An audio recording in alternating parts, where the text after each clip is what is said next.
માધવપુર ખેડ ખાતે દર વર્ષની જેમ આ વર્ષે પણ હિન્દુ સંસ્કૃતિ મુજબ ભગવાન શ્રી કૃષ્ણ અને માતા રૂક્ષ્મણીના લગ્નની ધામધૂમપૂર્વક કંકોત્રી લખાઈ હતી। માધવપુરના માધવરાયજીના નિજ મંદિરેથી ભગવાન શ્રી કૃષ્ણના કીર્તન કરતા પાલખી લઈને માધવરાયજી મંદિરના સેવક રુચિરભાઈ સાથે બહોળી સંખ્યામાં શ્રદ્ધાળુઓ જોડાયા હતા। આ ઉપરાંત અબીર ગુલાલના રંગોથી એકબીજાને રંગવામાં આવ્યા હતા તેમજ ચૈત્ર સુદ બારસની રાત્રે ભગવાન શ્રી કૃષ્ણના 4 ફેરા ફેરવવામાં આવશે। ભગવાન શ્રી કૃષ્ણ અને રૂક્ષ્મણી માતાજી લગ્નથી વિધિવત જોડાશે।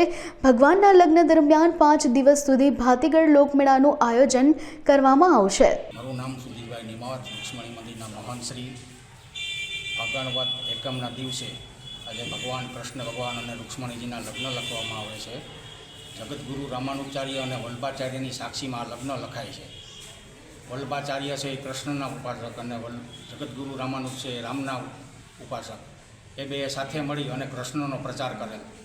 ચૈત્ર સુદ બારસને દિવસે ભગવાનની જાન આવે છે ગોધુલિક સમયે, ત્યારે એ મધુવનમાં પ્રવેશે છે અને સૂર્યદેવની સાક્ષીમાં એ માયરા દેવાય છે અને ચંદ્રદેવનો ઉદય થાય છે, ત્યારે ભગવાને ચોરીએ ચડે છે અને સપ્તપદી લગ્ન કરે છે। ત્યારે તેરસને દિવસે માતાજીને અહીંથી વિદાય દેવામાં આવે છે, ત્યારે મેળો પૂર્ણ કક્ષાએ પહોંચે છે। જે દિલીપભાઈ સેવક માતાજી મંદિરમાં મુખ્યજી કાઉન્ટરથી તરીકે પડકે જાઉં છું। આજરોજ આજે નિજ મંદિરથી આજે ફાગણવદ એકમ અને શુક્રવાર તારીખ 14/3/2025 અને ફૂલડોળ ઉત્સવ ઠાકોરજીનો આજે હોય છે।